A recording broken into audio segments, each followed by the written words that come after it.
मैं विवेक एक बार फिर से अपने YouTube channel stock trading technique पर आपका हार्दिक स्वागत करता हूं। दोस्तों, माफ़ी चाहूँगा कि आज के सेशन से रिलेटेड वीडियो मैं पोस्ट नहीं कर पाया, जबकि आज एक मंथली एक्सपायरी थी। कुछ ज़रूरी काम की वजह से मैं बिज़ी था और अब हमारा एक नया मंथ शुरू हो रहा है, नई एक्सपायरी शुरू हो रही है और उसके पहले दिन में कैसी पॉसिबिलिटी दिख सकती है निफ्टी इंडेक्स के इन 10 स्टॉक्स के अंदर। चलिए एक बार उसको डिस्कस करते हैं। जैसा कि अल्ट्राटेक सीमेंट में हमने जब ये यहाँ पर था, आप मेरी 3-4 दिन पहले की वीडियोस को देख लीजिए, मैंने आपको 6600 और पर बाइंग करवाई हुई थी और 6650 पर भी बाइंग करवाई थी और साथ में पुट ऐड करवाई थी और लॉन्ग फ्यूचर्स के अंदर करवाया था। और जुलाई एक्सपायरी के वीक के लिए मैंने आपको ये ट्रेड लेने के लिए कहा था और आज आप देख लीजिए, जहां आपने इस ट्रेड को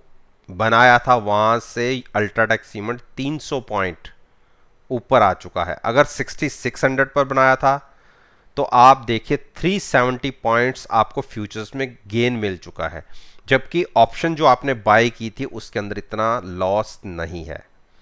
आप ये मान के चलिए कि आपको नियर अबाउट 200 पॉइंट्स के आसपास का प्रॉफिट जनरेट हो रहा है। एक बात मैं आपसे कहना चाहूंगा, वैसे तो एक बुलिश क्रॉसओवर बन रहा है, आप देखिए नीचे अकॉर्डिंग टू MACD, लेकिन जब भी बुलिश क्रॉसओवर बना है कोई इतनी बड़ी स्ट्रेंथ गेन नहीं हुई। आप देखिए यहां जाता है वापस हो जाता है, यहां जाता है वापस हो जाता है और गिरावट बड़ी होती है। तो एक बार हमने क्रॉसओवर तो दे दिया है, अब ये कितना कंटिन्यू होता है उस पर एक संशय है।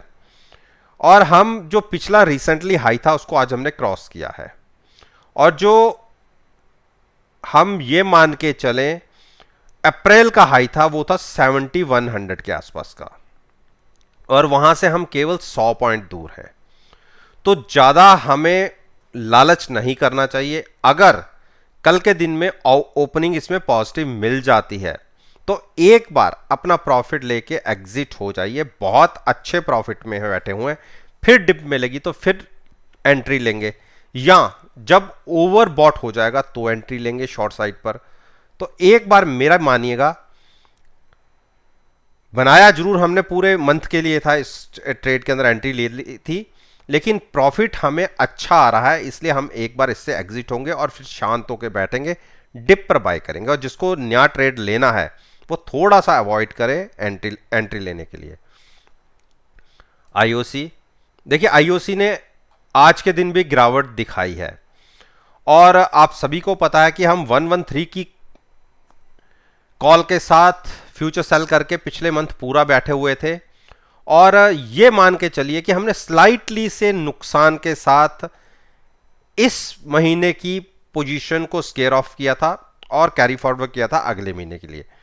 तो अगर यहां से और गिरावट दिख जाती है और हम बॉटम लाइन पर खड़े हैं, सपोर्ट पर खड़े हैं, इंट्राडे में हमने सपोर्ट ब्रेक भी की थी, कल अगर किसी कारण से नेगेटिव साइड पर यह स्टॉक ओपन होता है और 10 से 15 मिनट अगर इसने ट्रेडिंग नीचे कर दी तो आप देखिए एक सडन फॉल इसके अंदर दिख सकता है और हो सकता है कि 1 या 2 दिन के अंदर ये स्टॉक 104 तक भी गिर जाए। 106 इसकी स्ट्रॉन्ग सपोर्ट है, उसको क्रॉस करता मुझे नहीं लगता, लेकिन गिरावट और गहरा सकती है।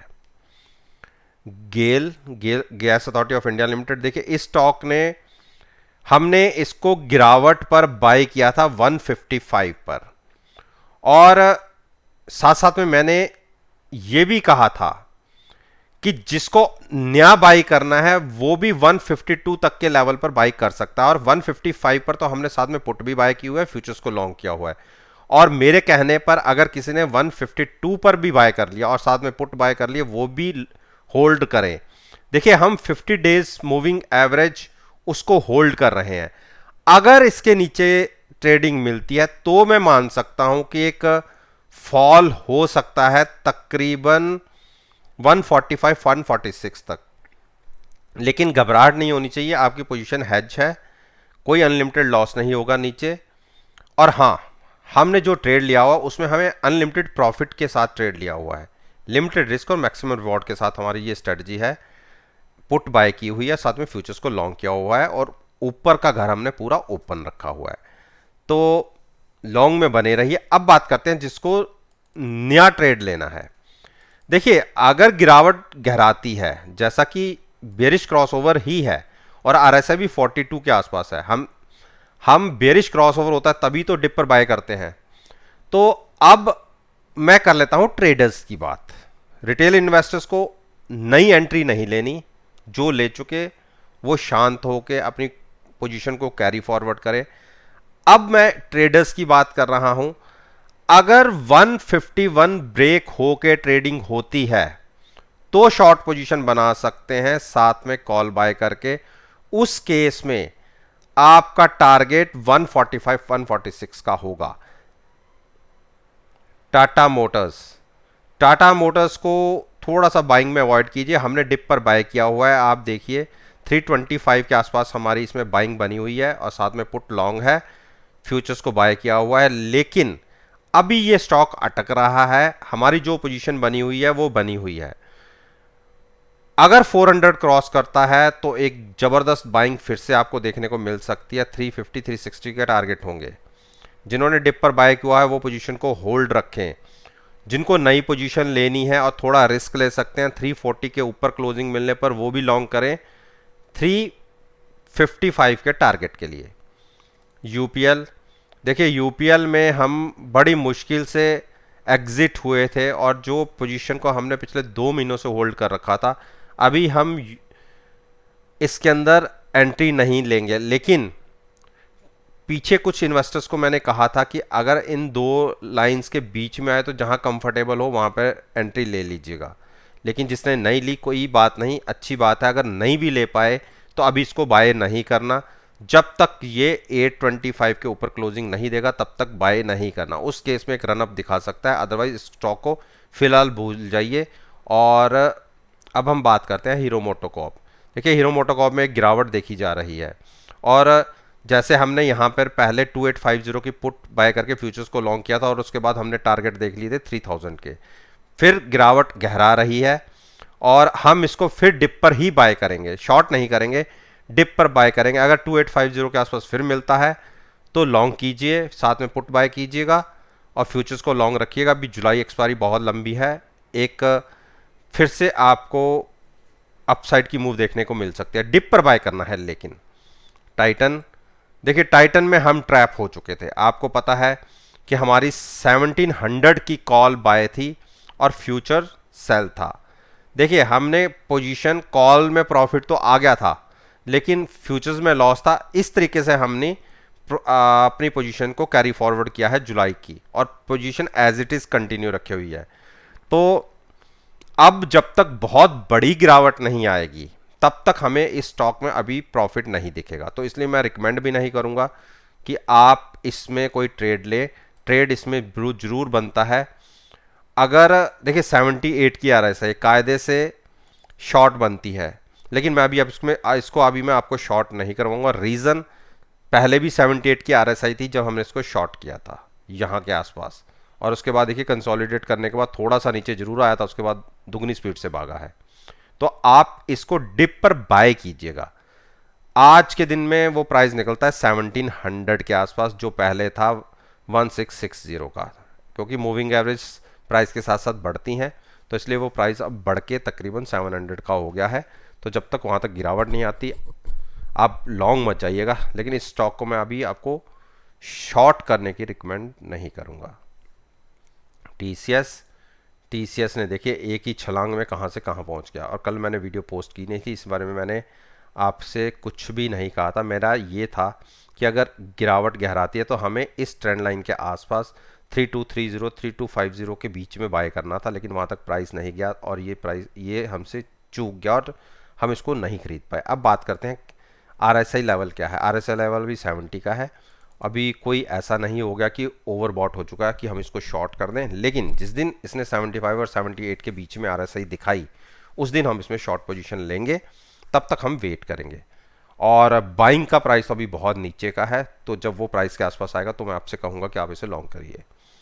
मारुति को आप देखिए, जब यहाँ पे एक सेलिंग आ रही थी मैंने आपको क्या कहा था कि मारुति हमें 6890 तक गिरता हुआ दिख सकता है और वहाँ पर प्राइस हमें लॉन्ग करना है। आप मेरी पीछे की वीडियोस को आप देख सकते हैं, मैंने आपके साथ क्या डिस्कस किया था। पहले हमने ये कहा था कि हमें 7100 तक के टारगेट देख सकते हैं, वो हमारे अचीव हुए। उसके बाद मैंने कहा था कि 6980 तक प्राइस जा सकता है, 6890 तक जा सकता है और वहाँ तक गया भी, उससे भी नीचे गया तो वहाँ 825 तक गया। और मैंने कहा था कि यहाँ पर आपको बाय करना है और पोजीशन को लॉन्ग करना है। आप देखिए 4 ही स्टेप में हम कहाँ तक चले गए। देखिए मैं कहूँ कि मैंने बाय करने के लिए बोला था, लेकिन इतनी बड़ी मूव मैंने भी नहीं बोली थी। और मैं मान के चल रहा था कि ये 7200 के आसपास तक स्टॉक कंसोलिडेट करेगा, वहाँ निकलेगा, उसके बाद कोई डायरेक्शन पकड़ेगा। लेकिन इसने डायरेक्शन बहुत अच्छी पकड़ ली और जितना ये चला था उसका आधा गिरा और उसका दुगना चलेगा, यहाँ तक जाएगा तकरीबन 7800 के आसपास तक, जो इसकी ये रैली कंटिन्यू हो सकती है। लेकिन 69 की आरएसआई पहुंच चुकी है। मैं इतने ऊपर के लेवल पे इसको लॉन्ग करना पसंद नहीं करूंगा। हाँ, मैं तेजी अगर करना चाहता हूं तो मैं नीचे की पुटे सेल करूंगा, क्योंकि अगर गिरावट आती भी है तो हमें नीचे के लेवल्स पर लॉन्ग मिले। तो तेजी मैं इसमें कर सकता हूं, लेकिन यहां पर फ्यूचर्स बाय नहीं करना, यहां पर पुट बाय नहीं करनी। हम दूसरे तरीके से ट्रेड कर सकते हैं कि हमें इस स्टॉक को 7100 के आसपास बाय करना है। और वो सबसे अच्छी स्ट्रेटजी क्या है कि आप 7100 की पुट सेल कर दीजिए। पुट सेल करने पर आपको प्रीमियम जनरेट होगा और अगर 7100 तक गिर जाता है तो आप पुट आपकी कितनी होगी, ज़्यादा से ज़्यादा डबल हो जाएगी। लेकिन आपको ये देखिए, यहां से जहां पर इस टाइम ट्रेड कर रहा है वहां से 400 पॉइंट्स नीचे ये ट्रेड मिलेगा लॉन्ग साइड पर। और अगर आपके पुट में 50 रुपए लग भी गए तब भी आपको 300 350 पॉइंट नीचे ये ट्रेड मिलेगा लॉन्ग साइड करने के लिए। तो इस तरीके से भी आप ट्रेड ले सकते हैं। ब्रिटेनिया ब्रिटेनिया ने एक अच्छी मूव दिखा दी है। मुझे लगता है कि 3750 के टारगेट आपको, जो ये ट्रेंड लाइन है यहाँ, और सॉरी ये एक टारगेट लाइन है, यहाँ पर छू सकता है। जैसे यहाँ पर एक बार रैली आने पर इसने ऊपर के यहाँ के प्राइसेस छुए थे, अब इसकी मूव उस तरफ की शुरू हो गई है। लेकिन हम ऊपर जाके इसको सेल करने की एक स्ट्रेटजी करेंगे, जैसे हमने एक बार पहले 3975 के आसपास बनाई थी यहाँ से, जब इसने यहाँ पे ब्रेकडाउन दिया था तो उसमें हमें कितने बढ़िया पैसे बने थे। इसी तरीके से जब ये ऊपर जाके यहाँ 2-3 दिन कंसोलिडेट करेगा तो हम एक शॉर्ट पोजीशन लेंगे और उस केस में हमारी आरएसआई भी ओवर बॉट हो चुकी होगी, तो ऊपर जाके हम शॉर्ट क्रिएट करेंगे अगर ऊपर तक जाता है तो। तब तक वेट करना है। तो दोस्तों, ये मैंने निफ्टी इंडेक्स के जो अच्छे स्टॉक्स हैं निफ्टी 50 के, उस पर मैंने अपना ओपिनियन आपके साथ शेयर किया है। और वैसे इनसे रिलेटेड मैं रोज़ एक वीडियो पोस्ट करता हूँ इन्हीं स्टॉक से रिलेटेड। और मेरा ये मानना होता है कि अगर आप कल के सेशन, जो नेक्स्ट ट्रेडिंग सेशन होता है, उसके साथ मेरी वीडियो को एनालाइज करेंगे, आपको बहुत अच्छे पॉजिटिव रिजल्ट्स देखने को मिलेंगे। अगर आपको किसी तरीके का डाउट है तो मेरी कोई भी वीडियो पीछे की उठा के देख लीजिए, अगले सेशन के साथ कंपेयर कीजिए। कंपेयर करने के लिए डाटा सारा एनएससी की साइट पर अवेलेबल है, तो आप उस तरीके से आप मेरे वीडियो को कंपेयर कर सकते हैं। और कोई भी क्वेश्चन आपने पूछना हो पर्टिकुलर इसी वीडियो से रिलेटेड, कोशिश करूंगा कि अगला सेशन ओपन होने से पहले मैं उस पर अपना कोई व्यू आपके साथ शेयर कर सकूं। इस बात के साथ मैं आपसे विदा